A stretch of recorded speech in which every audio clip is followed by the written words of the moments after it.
Let's go get them again. What's going on, fragrance family? Welcome to another episode of Samplin Samples Sunday. Every Sunday, we are sampling. This series is where I scent as much as a little sample lets me. It is my scent of the day today, and I'm going to give you as much detail as I can and give you my final thoughts on if I'm going to be buying this fragrance.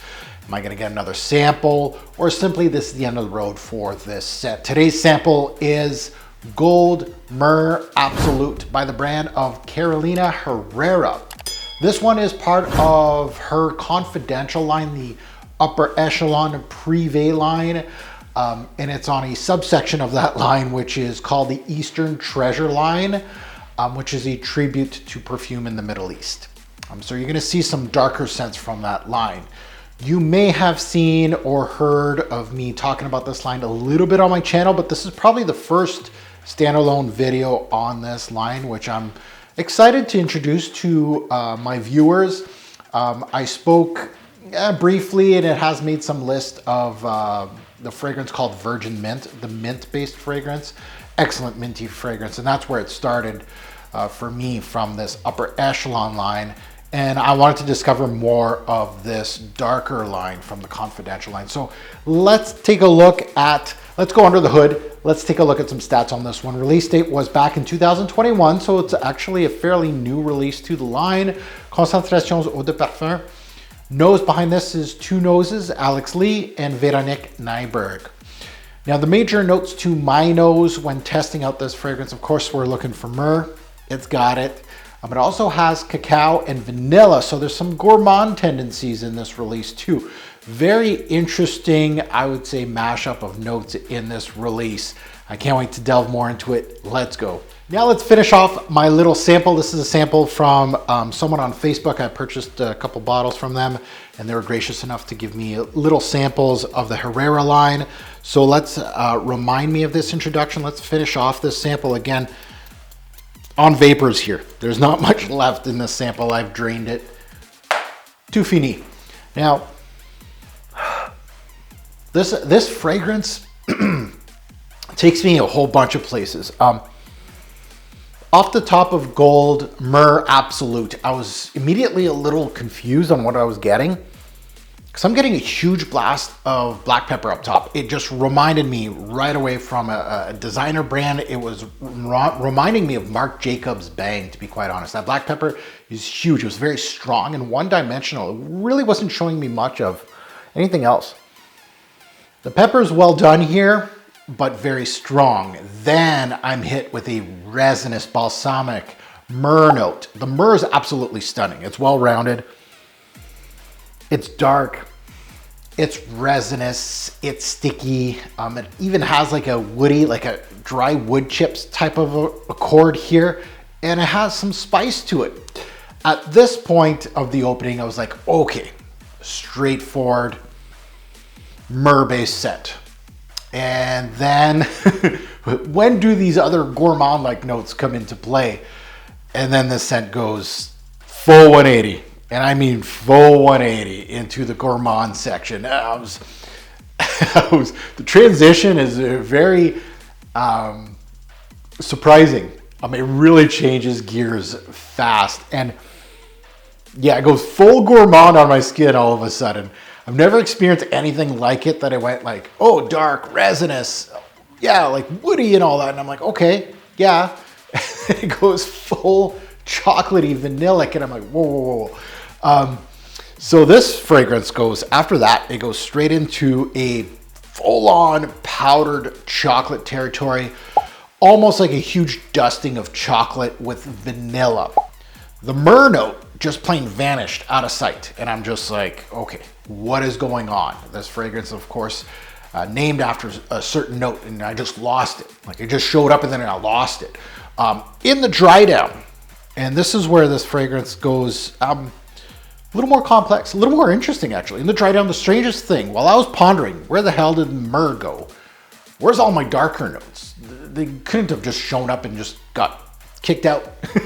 The myrrh comes back up and is the backbone of this scent for the duration.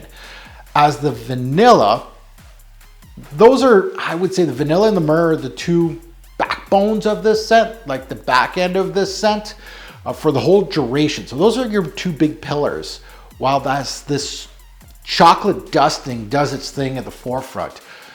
So it went from black pepper overload, section 1, to section 2, myrrh, beautiful. And it wasn't really like, there was nothing gourmand, it was just myrrh. Like, it was dark, resinous, wood chips, all that good stuff. I was like, nice, okay. And then I went, okay, that's gone.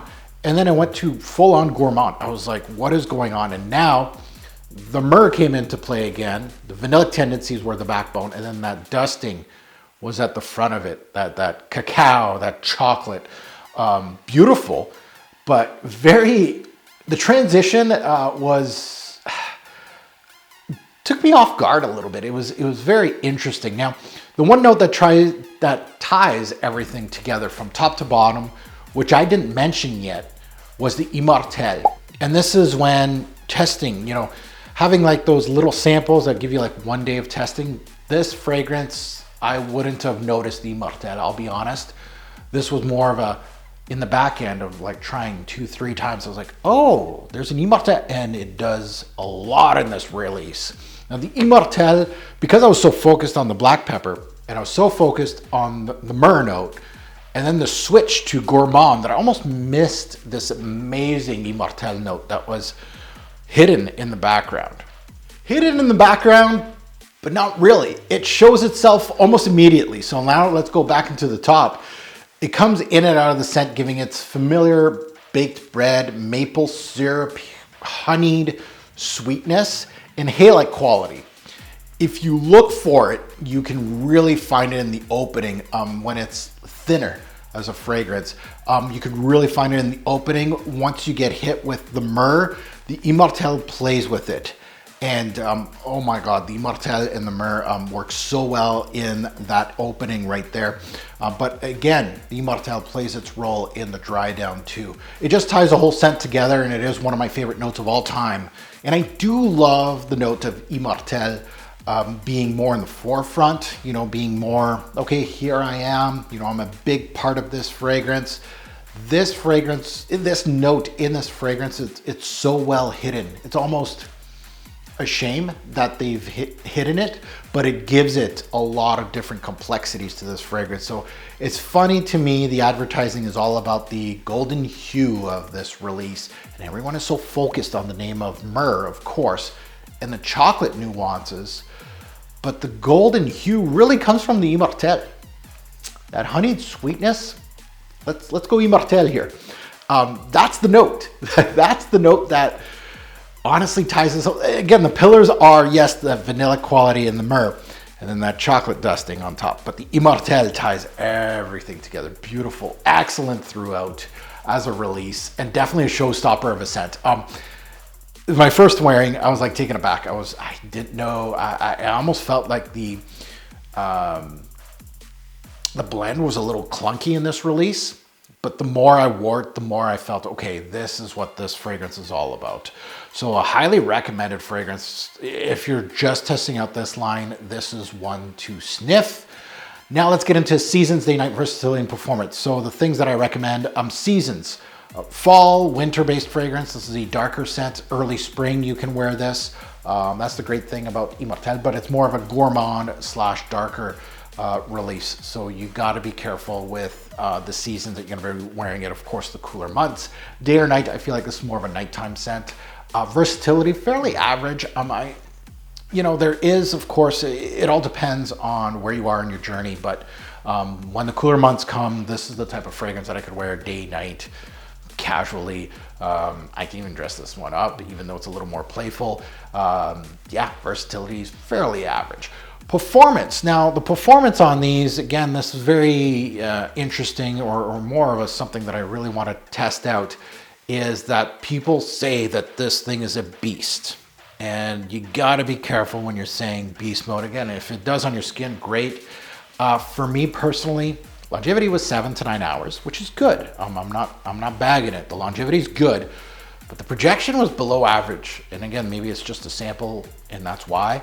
But the projection wasn't there. This is more of a skin scent, and there's nothing wrong with skin scents, but I don't see the beast mode out of this release. But I'll keep an eye on that. Definitely, this is one that I'm gonna have my eye on. So at the end of the day, Gold Myrrh Absolute was an interesting release. Definitely an interesting samples for me. At some point during testing, I didn't know if all the parts worked together. I felt the transitions from spicy black pepper to Middle Eastern myrrh to gourmand-like qualities, that those transitions were a little clunky. And that's how I felt about this release. I was like, eh. And for the price tag, you're like, ooh, no. Then I was disappointed that it was not myrrh heavy as I thought and more gourmand. Yeah, I got over that on the second wearing. Yes, this is more gourmand than myrrh based, but the myrrh does get its shine in this particular release. Almost seems like it got its 15 minutes of fame in the heart and then just takes a backseat and chills with the vanilla while the chocolate dusting does its thing up top. And the Immortelle and cacao notes kind of take over and are the bulk of the introductory notes that really gravitate towards your nose. But an interesting release, good for Herrera, that I love my gourmands and my darker resinous scents. And this shows both in one bottle, which is rare. It's a solid release, definitely a solid release. Not for everybody, I think. The transitions, again, for me, very interesting, but weird at the same time. But a lot of good stuff in one bottle, I'll tell you that right now. So if I had to give it a score currently, out of 10, configuring everything that I thought about it, price tag, all that, this one right here, I'm going to give it 9 bottles out of 10 on my score. I think there is some things that are lacking in this release, but a lot of solid things out of this release too. So 9 bottles out of 10 overall from me. Now that you heard my take, I'd love to see yours in the comments below. Definitely suggest some of this high-end line. If you've tested a bunch of them, please send them my way. I'd love to see what type of fragrances you like from this high-end line. They are hard to sample and purchase. But as always, a greater pour fragrance will make a lasting impression. Choose your scent wisely. Thanks for watching, YouTube.